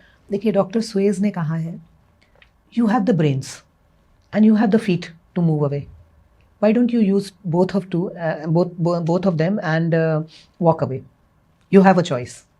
हमारी चॉइस तभी है जब हमको ये रियलाइजेशन हो, we can walk away from this situation, we can create another situation, definitely not as overwhelming as this one. हम कुछ अच्छा भी बना सकते हैं। राइट ऐसे एक बीमारी ना, स्टोन्स, चाहे गॉल ब्लैडर में है चाहे किडनी पे है, एक तो दोनों क्या सेम है, मतलब सेम कन्फ्लिक्ट से होते हैं कि इसके लिए भी गॉल ब्लैडर के स्टोन्स अलग वजह से होते हैं और किडनी के स्टोन्स अलग वजह से होते हैं, अलग अलग वजह से होते हैं। किडनी का स्टोन ज़्यादातर देखा जाता है, ये पर्सन ना बहुत अकेलापन फील करते हैं, अबैंडनमेंट बोलते हैं उसको, कि आइसोलेटेड हो गए हैं, अपने घर में अपना ही नहीं फील कर पा रहे हैं, अलग हो गए। गॉल ब्लैडर के स्टोन्स जो हैं वो नॉर्मली एंगर रिलेटेड होते हैं, एंड एंगर किससे, सर्वाइवल रिलेटेड एंगर है कि भैया मेरा जो मेरे फाइनेंसेस कम हो रहे हैं, या आपने देखा होगा ज़्यादातर गॉल स्टोन्स किस में मिलते हैं, हाउसवाइफ्स में ज़्यादातर, क्योंकि लेडीज़ में ज़्यादा है, लेडीज़ में ज़्यादा होती है, क्योंकि वो जो घर की खिटपिट है ना, वो ज़्यादा प्रॉब्लम है। अच्छा आप देखिए 100 साल पहले गॉल स्टोन्स क्यों नहीं मिलते थे, कम मिलते थे, पर आज क्यों ज़्यादा मिलते हैं। आज लोगों का रोल ना सिर्फ घर के दायरे से हट के ऑफिस के दायरे में भी बहुत ज़्यादा है, और कितना सप्रेशन है ऑफिस में या वर्क प्लेस में। तो इंसान क्या करता है, सप्रेस करने में क्या सप्रेस करता है, बिटरनेस, कड़वे घूंट पीना, एग्जैक्टली। तो वो जो कड़वे घूंट हैं, वो जो एंगर सप्रेस करते हैं हम, उसको वो लाइफस्टाइल चेंजेस के साथ मिलके एक स्टैग्नेशन कॉज करते हैं गॉल ब्लैडर में। उसकी वजह से गॉल स्टोन्स का फॉर्मेशन देखा गया है। कई बार हम कहते हैं ना, जो लोग लंबी फास्टिंग करते हैं उनको भी पित्त की थैली में पथरी हो जाती है, why is it so. Fasting को दूसरा सेंस देखिए ना, स्टार्व करते हैं अपने आप को, तो दिमाग ने क्या पकड़ा, स्टारवेशन है, तो पत्थर क्यों बन गए भूखे रहने से, क्योंकि स्टारवेशन है ना। गॉल ब्लैडर का कोई भी चीज anger due to starvation pick करेगा। ओके ठीक है, एंगर भी आएगा, एंग्री पर्सन होना चाहिए, वो होगा ही होगा अगर गॉल ब्लैडर का अफेक्शन है तो। प्लस साथ में आपने स्टारवेशन कर लिया। ओके, माइंड ने तो नहीं पिक किया ना कि मेरा ये स्टारवेशन क्या चाहे डेलिबरेट हो चाहे एक्चुअल हो। मतलब कहते हैं गॉल ब्लैडर स्टोन के लिए जो सॉइल है या जो भूमि है उसमें एंगर का बेस होना जरूरी है। एंगर का बेस होना जरूरी है। गॉल का बाइल का मतलब क्या है? अगर हम लिंग्विस्टिक उसमें एनालिसिस करें तो bile is a bitter fluid, yes. And bitter को अगर हम बिटरनेस से रिलेट करें तो बिटरनेस किस में आएगी? एंग्री पर्सन में आएगी ना। फियरफुल को क्या करना है बिटरनेस का? अंदर जो रिजेंटमेंट रखते हैं उसको बोलते हैं। जैसे आपको गॉल ब्लैडर को अगर हम और वर्ड्स को तोड़ा जाए तो गॉल का मतलब होता है गल्ला, समथिंग दैट स्टोर समथिंग, ठीक है ना। आप उस गल्ले में क्या स्टोर कर रहे हो? एक बिटर फ्लूइड स्टोर कर रहे हो। बॉडी का और कोई इतना बिटर फ्लूइड है? नहीं है ना। Bitter fluid is meant to store anger as an emotion, resentment as an emotion. अब आप उसको और करते चले जाओगे। हर इमोशन का एक वैल्यू है, एक पर्टिकुलर टाइम तक वैल्यू है। एंगर का भी हमारे बॉडी में कोई नीड है। अगर एंगर ना हो हमारी बॉडी में तो हम अपने सेल्स का ब्रेकडाउन नहीं कर सकेंगे। सैडनेस की भी एक वैल्यू है। सैडनेस अगर नहीं है बॉडी के अंदर तो क्या होगा? वाटर रिटेंशन नहीं होगी। वाटर रिटेंशन नहीं होगी तो फ्लूइड नहीं आएगा। फ्लूइड नहीं आएगा तो हीलिंग नहीं होगी। ओके, जॉय का अलग रोल है, डोपामिन प्रोवाइड करना। अच्छा, ऐसे भी है क्या? सैड होना भी जरूरी है और गुस्सा होना भी जरूरी है? मैंने आपको पता है प्रोसेसेस के लिए इनसाइड आउट देखिए आप वो मूवी, 2 वॉल्यूम्स हैं उसके, एंड दोनों में इन्होंने इसका एक्सप्रेशन बहुत अच्छा दिया है कि हर इमोशन का एक बैलेंस होना बहुत जरूरी है। हम गॉल ब्लैडर की बात कर ही रहे हैं तो लिवर की भी कर लेते हैं। आप कह रहे थे कि लिंग्विस्टिकली गल्ला है स्टोर करने के लिए, so what is the role of liver? अच्छा, लिवर को आप ब्रेक करिए। कैसे ब्रेक करना चाहोगे आप बताओ? लिव, हाँ, लिव र। अब इसको र को उल्टा कर दीजिए और हिंदी में पढ़िए इसको, लिव रे। लिव रे, I mean live, you should live, जियो, ठीक है। Actually liver was meant for thriving. In actual जो हमारे बॉडी में लिवर का रोल था वो ये था कि इंसान को थ्राइव या ऑर्गेनिज्म को थ्राइव कराएगा। बट हमने अपने एनवायरमेंटल सिचुएशंस कम वॉट में जो भी हैं उन चीज़ को लेके हमने उसको सर्वाइवल ऑर्गन बना लिया। ठीक है, आज क्या करते हैं हम? हर चीज़ पर सर्वाइव करने की कोशिश करते हैं, जबकि लिवर हमको हमारे emotionally was meant for thriving. पुराने ज़माने में अगर आप एलिजाबेथन एरा में जाएं तो लिवर पता है किसको कहा जाता था? राजा को। अच्छा, हाँ, the liver of the country was the king. Okay, and those people who had less of bile और वो लिवर्स नहीं खिलाया जाता था उनको पता क्या क्या, वो कॉवर्ड्स होते थे।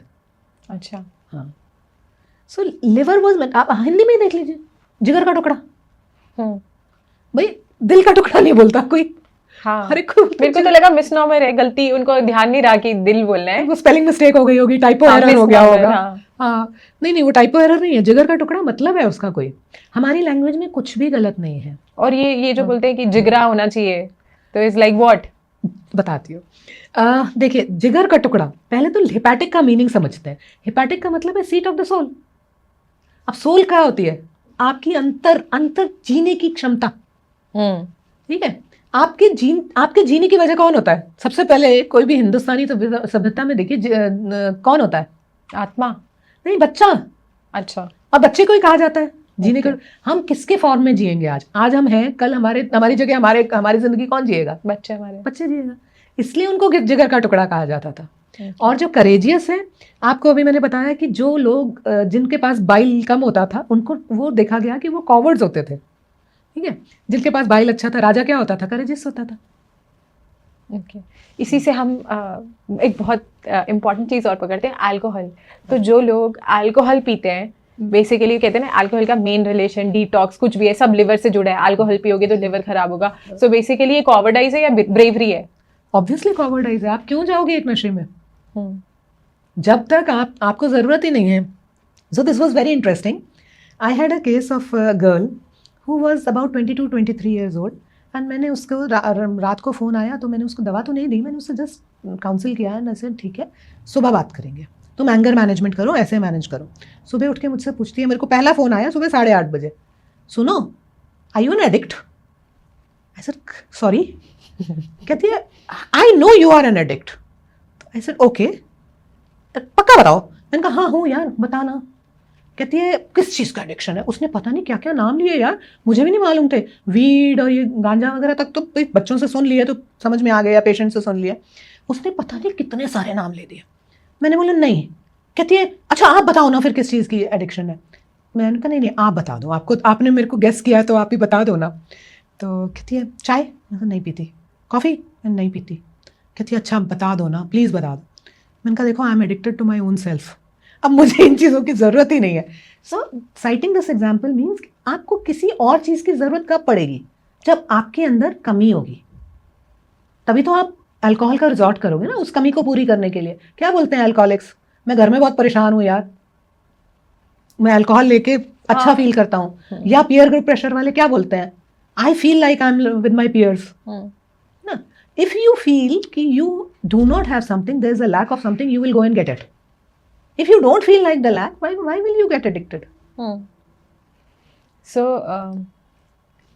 how does it, जैसे हम कह रहे हैं ना, liver is a site of courage, is a site of the soul also. How do addictions play? Addictions make you less courageous, cowardize. पर कहते हैं ना जितने भी मर्डरर्स हैं वो तो और सब पी के ही करते हैं, और vicious जितने भी cycle टेढ़े मेढ़े काम करने के लिए उनको पहले तो पीना पड़ता है. तो वो करेज बढ़ा रहे हैं या घटा रहे हैं? वो नहीं, ये ऑडियंस के लिए ऑडियंस के लिए ये डिमार्केशन चाहिए मुझे. वो कॉवर्ड है. उनको और किसी चीज कोई भी काम करने के लिए पहले आप सोचो, आप ही का आंसर देते हैं, अल्कोहल पी के ये सब काम करना है. बिकॉज अंदर तो वो कॉवर्ड है ना. They need an external stimulant to feel that courage and do something which is not according to the norms of the society. करना चाहिए भी नहीं. या आप यही कह लो कि गाड़ी जो टीनेजर्स हैं और ओवर स्पीडिंग कर रहे हैं पी के, तो अगर वो अल्कोहल नहीं पीते तो मे बी वो झूठा करेज नहीं आता. एग्जैक्टली नहीं आता. अच्छा, why do you think as homeopaths इतना हम पेशेंट के साथ टाइम स्पेंड करते हैं और we try to look into why बीमारी आई कहाँ से. Why do you think modern medicine अभी उस पर्सपेक्टिव को छू नहीं पाई है? देखिए अब आ रहा है धीरे धीरे. I was talking to another friend of mine जो modern medicine की है. So yesterday we were talking, she was also saying कि भाई देखो gastritis जो है that is because of the gut brain. ठीक है, आ रहा है धीरे धीरे. बिकॉज देखिए पता है क्या होता है, हम एक टिपिकल टाइप पे हम लोग चल रहे हैं. अभी पिछले आप ये देखेंगे ये सारी चीज़ें 10-15 सालों से बहुत बहुत एक्टिव हुई हैं लाइफ में. लोग कॉमन मैन इसको समझने लगा. हम होम्योपैथ तो 200 सालों से कर रहे हैं ये काम को, बट आज कॉमन मैन में अवेयरनेस आई है. तो मॉडर्न मेडिसिन में भी धीरे धीरे आ रही है. उनके भी आगे ब्रांचेस हैं, जैसे फंक्शनल मेडिसिन है, वो लोग इन चीज़ों को इनकॉर्पोरेट कर रहे हैं. Okay, functional medicine is what? Functional medicine is more of a tailor medicine in that modern medicine. कि वो भी साइकी को भी देखते हैं, न्यूट्रिएंट के लॉस को भी देखते हैं, सारी चीज़ों को पर्सन एज अ होल को देखने लगे हैं वो लोग भी. ओके. तो क्योंकि आपने इतना सारा काम इसी चीज़ पे करा है कि किस तरह से कुछ सोचा और वो बॉडी में बीमारी की तरह से मैनिफेस्ट हो गई. एक क्वेश्चन जो मुझे लगता है बहुत सारे ऑडियंस भी सोचते होंगे, so many spiritual teachers we बहुत popular ones also, and we know that कोई कैंसर से किसी का डेथ हुआ या मतलब I don't think there is any person जिसको बीमारी ना ही आती हो. तो कुछ पर्सपेक्टिव की कमी रह जाती है, या बियॉन्ड दिस बॉडी या दिस प्रेजेंट कुछ और हम जेनेटिक्स पीछे से लेके आए हैं कि वो बीमारी हो जाती है. मतलब there is no escape from बीमारी. जहाँ तक मुझे लगता है आप बच नहीं सकते बीमारी से. आप कितना भी रिफाइंड सोच लो, कितना भी अच्छी किताबें पढ़ लो, बीमारी एट सम पॉइंट और द अदर आपको टच करेगी ही. तो मैं कहूँगी कि जहाँ पे इतने इनलाइटेंड लोगों की हम बात करते हैं, वो क्या कमी रह गई या क्यों बीमार पड़े वो? देखिए मैं अपनी समझ से तो बता सकती हूँ आपको. वो ये है कि डेफिनेटली बीमारी पीछे से आ रही है, बट आपका जो एनवायरनमेंट है, आप तभी उस एनवायरनमेंट में आएंगे तभी आपको वो बीमारी आएगी. अदरवाइज़ वो बीमारी आपको क्यों आएगी, है ना. तो स्पिरिचुअल टीचर्स का जो एनवायरनमेंट है वो बहुत इंपॉर्टेंट रोल प्ले करता है. आप जैसे मान लीजिए कोई स्पिरिचुअल टीचर है, उनको कोई भी कहाँ का कैंसर आप बताना चाहेंगे? आई थिंक रामकृष्ण परमहंस को थ्रोट कैंसर हुआ था. Throat cancer. तो उनकी जो एक्सप्रेशन है वो लॉस हुआ कहीं ना कहीं. ठीक है, हम बिलीव कर रहे हैं कि स्पिरिचुअल टीचर आए और पैदा हुए और स्पिरिचुअलिटी में आ गए, बट एक्चुअली ऐसा होता नहीं है. They have also to go through the environmental situations. Gautam Buddha है, गौतम बुद्ध बुद्धा नहीं बने थे तब तक वो सिद्धार्थ ही थे। बचपन में से लेके उनको प्रोटेक्ट किया गया था क्योंकि एक एस्ट्रोलॉजिकली कोई प्रेडिक्शन थी कि ये सब छोड़ देगा या कुछ ऐसा था कि दुख देख के दुख से अफेक्टेड हो जाएगा, तो उसे सब दुखों से दूर रखा गया। उसको उनको कॉन्फ्लिक्ट ही नहीं आने दिया उनके लाइफ में। बट जिस दिन एक कॉन्फ्लिक्ट आ गया उस दिन उनकी लाइफ का परसेप्शन चेंज हुआ।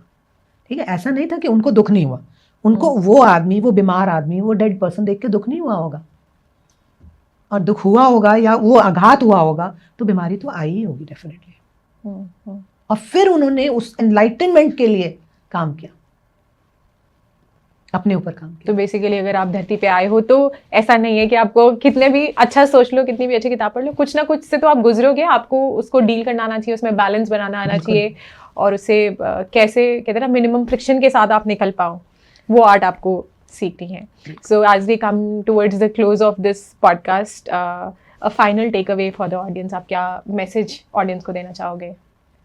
देखिए, सबसे पहले अगर ये अवेयरनेस हो कि हमारे जो एनवायरनमेंट है उसके इम्पैक्ट हम पे, हमारे लाइफ पे पड़ता है।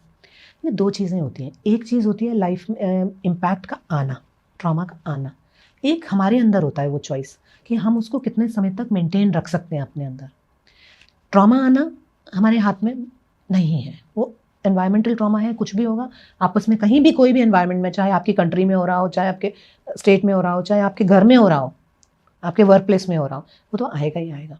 हमारी चॉइस ये है कि अगर हम उसको ना, ट्रॉमा को अपने अंदर इम्बाइब ना करें, उसको हम उसको जाने दें या हम उसको डील करने की कोशिश करें जितना कर सकते हैं। देखिए, हम भी ह्यूमंस हैं, ज़रूरी नहीं है कि हम हर चीज़ कर सकें, बट हाँ, जितना हम कर सकें उतना अच्छा है। और बाकी जो क्लिनिकल एक्सपीरियंस से मैं बता सकती हूँ, जब भी आप एक होम्योपैथ को विजिट करें, आप बहुत ओपन रहें और अपनी बात बताएं।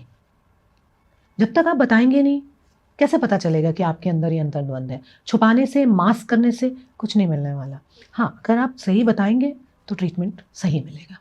अच्छा, और हमने एक और चीज़ जो इस पॉडकास्ट के दौरान देखी, बहुत सारी चीज़ों में आपने बोला ना, गुस्सा सप्रेस कर लिया, गुस्सा दबा लिया, तो किसी को गुस्सा आए तो क्या करना चाहिए? बोतल तोड़ देनी चाहिए, किसी का मुंह तोड़ देना चाहिए, या how to deal with anger? Okay, the best way to deal with anger is, आप ना एक कमरे में अकेले बैठ जाओ। ठीक है, we use to do that when I was learning मेरा हेल्थ एंड ऑल। तो हम लोग करते थे एक्चुअली, ये पूरी हम तो 10-10, 15-15 के ग्रुप्स में करते थे। तो आप बैठ जाओ, 2-3 चीज़ें हैं, या तो प्लास्टिक की बोतलें ले लो, उनको तोड़ो, गुस्से में बोलते जाओ, जिस पे गुस्सा आ रहा है ना उस पे बोलते, आज इस पे गुस्सा, चलो आज इसकी गर्दन मरोड़ के निकालते हैं, प्लास्टिक की बोतल के साथ, असली में नहीं करना है। दूसरा, आप अखबार ले सकते हैं, अखबार लेके फाड़ते जाइए। या और बहुत अच्छा तरीका ये है, घर में आटा तो सबके घर में अवेलेबल होता है, एक आटा पकड़ो, ज़मीन पे बैठ जाओ, ठंडी ज़मीन पे, आपको भी ठंडा रखेगी, और साथ में आप एक चॉकलेट रख लो, एनर्जी की ज़रूरत होगी, अब पानी रख लो क्योंकि गला सूखने वाला है पक्का, अब बैठ जाओ। अब बोलो भाई, अगले 20 मिनट ना मैं आज जितनों को गाली दे सकता हूँ ना दूंगा, मुझको जो बोलना है किसी के लिए मैं बोलूँगा, जिसके प्रति गुस्सा है ना मैं करूँगा ही करूँगा। बैठ जाओ और तोड़ते जाओ, फोड़ते जाओ, तोड़ते जाओ, जोड़ते जाओ। आज मेरे को इस पे गुस्सा है, okay, any Tom Dick and Harry, अच्छा आज इस पे गुस्सा, चलो उसको जोड़ा तोड़ा। प्लास्टिसिन का काम करता है। मैं प्लास्टिसिन इसलिए नहीं कह रही कि वो टॉक्सिक होता है, आटा नॉन टॉक्सिक होता है, और आटा गुंदा हुआ सबके घर में मिल जाता है। आप उसको तोड़ते रहो, जोड़ते रहो। उसके बाद में जब आपका गुस्सा शांत हो जाए, अपना चॉकलेट और पानी आपके पास है, उसका इस्तेमाल करो। 15-20 मिनट के बाद आप कहोगे ah. So this example which I cited about the girl who asked me कि आर यू एडिक्टेड, ये उसके साथ हुआ। मैंने उसको सिर्फ रात को ये बोला, रात के 11 बजे होंगे, मैंने कहा देखो बेटा, आपके पास एक पिलो है, एक और ये भी एग्जाम्पल है, ये भी कर सकते हैं। उसके पास आटा नहीं था घर में, उसके पास न्यूज़पेपर नहीं थे घर में, उसके पास बोतल नहीं थी। तो मैंने कहा अच्छा, आपके घर में कोई पिलो है? कहती हाँ, चलो। मैंने कहा देखो ख़राब हो जाए, और ये आटा फेंक दीजिएगा, ये आटा यूज़ नहीं करना है, इसको किसी जानवर के पास भी नहीं आना चाहिए। So much of anger. So इस लड़की का मैंने बोला कि आपके पास कोई पिलो है? तो उसने बोला हाँ, मेरे पास एक पिलो मैं स्पेयर कर सकती हूँ, और कल मेरे बॉयफ्रेंड ने आना है। तो मैंने कहा ठीक है, फिर आप एक पिलो स्पेयर कर लो। मैंने कहा आप एक काम करना, एक पेन लेना और उसकी रिफिल हटा देना कि लग ना जाए, मारो उसको बैठ के, जिस पे गुस्सा है ना, मम्मी पापा कुत्ता बिल्ली भैंस बकरी, जिस पे भी गुस्सा है आपको, मतलब जस्ट साइटिंग एन एग्जाम्पल। सो आप मारते जाओ बोलते जाना। सो आधे घंटे बाद मुझे फ़ोन कर देना। आधा घंटा हो गया, पौना घंटा हो गया, उस लड़की का फ़ोन नहीं आया मेरे को। आई सेड ओके यार, मैं तो सो जाती हूँ, अब देखी जाएगी सुबह जो भी होगा। सुबह उसका मुझे 8:30 बजे फ़ोन आता है। She said you know what? I said what?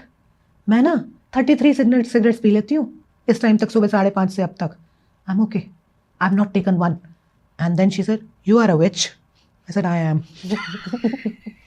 मैं भी हंसने लगी। कहती है यू मैंने मेरी एडिक्शन छुड़ा दी इसमें। मैंने कहा मैंने तो कुछ नहीं किया, तुम्हारे गुस्से की है, तुम्हारे गुस्सा था जो तुम्हें चाहिए था, उसमें की वजह से ये चाहिए था। So this lady, you know what she had done, उसने एक पिलो नहीं फाड़ा था, उसने बाकी 3 पिलो फाड़े थे, अपना एक बचा के और एक मैट्रेस भी। इतना गुस्सा था। फिर मैंने कहा मैट्रेस का क्या करोगी, आज तो तुम्हारे बॉयफ्रेंड ने आना है। चेतन वो मैं नया ले आऊंगी because I am the new me. So for the new me we have, इतना कुछ अंदर सप्रेस्ड पड़ा है, उसको निकालना तो पड़ेगा इन अ हार्मलेस वे, जिसमें हम दूसरों का हार्म ना करें, पर खुद के लिए तो काम कर सकते हैं ना। निकल जाता है ऐसे गुस्सा। इस लड़की का तो देख लो एग्जाम्पल। और भी हैं ऐसे examples. And probably people can take up sports. Take up sports is a very good action. कोई मूवी थी ना, मेरे को मूवी का नाम तो याद नहीं, वो जैसे ही उसको गुस्सा आता है ना, वो अपना टेनिस खेलता है या कुछ खेलता है तो एक मारता है उसको कि अच्छा आज ना मैं इसको पीटूंगा, कल मैं इसको पीटूंगा। एक्चुअली बॉलीवुड मूवीज में भी एंगर को इतना ग्लोरीफाई करते हैं ना, हीरो जाता है और यू नो ये करता है, चिल्लाता है, इसको पीट देता है, उसको पीट देता है। सो दे हैव ग्लोरीफाइड एंगर कि ये कोई नहीं दिखाता कि गुस्सा है तो आप शांत बैठो थोड़ा। नहीं, शांत के अलावा गुस्से को डील करो। एक हाँ। अच्छी मूवी है डियर जिंदगी।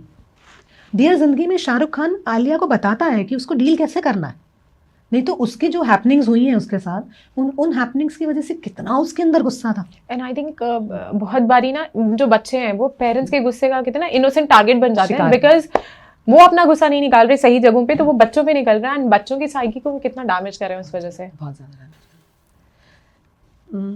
एक और केस साइड करती हूँ। एक हमारे पास बच्ची आई थी 7 years ऑफ एज पे, सुसाइडल। ओके। 7 साल पे बच्चे पे कौन सुसाइडल थॉट्स आते हैं?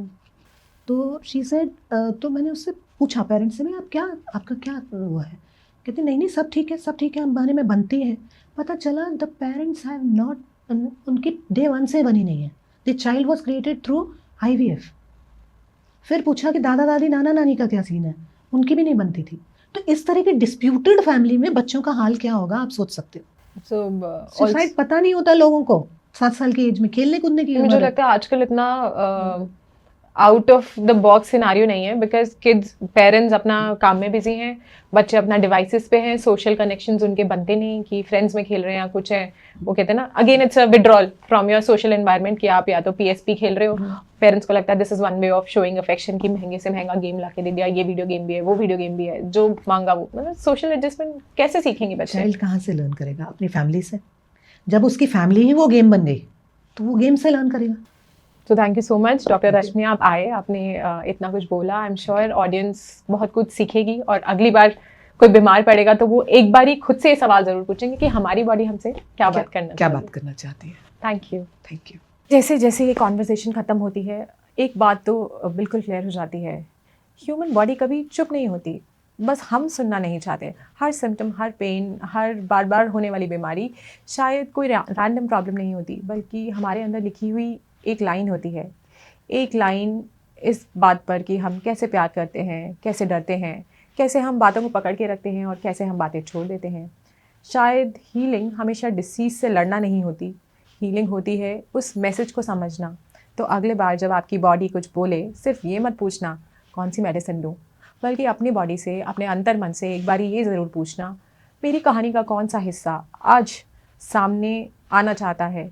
क्योंकि कभी कभी सबसे बड़ी दवा बॉडी को बदलना नहीं होती, बल्कि उस सेल्फ से, उस खुद से मिलना होती है जिसे बॉडी इतने सालों से प्रोटेक्ट करती आई है। तो फिर मिलेंगे माइंडफुल बाय डॉक्टर तरुणा के अगले एपिसोड में। तब तक हंसते रहिए, मुस्कुराते रहिए और अपनी सेहत का ख्याल रखिए। Thank you.